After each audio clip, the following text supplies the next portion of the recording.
Hello everyone, welcome back to Take It Simple. In today's tutorial video, I'm going to show you how to view Instagram without an account. You can easily view an Instagram account without having an account. So in order to learn how, keep watching the video till the end without skipping.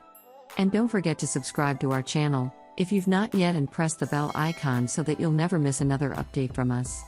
To view someone's Instagram without having an account, you'll need to make sure that you know their exact username on Instagram. Go to your web browser and type in www.instagram.com, and after you search for this, you'll see that you'll need to log into your Instagram account. If you don't want to log into your Instagram account, and you want to view someone else's file without having an account, go to the search box and simply type in instagram.com, the username of the specific person. Let me type in a username over here and search. You can see that the profile has been opened, and you can pretty much view every post of that person.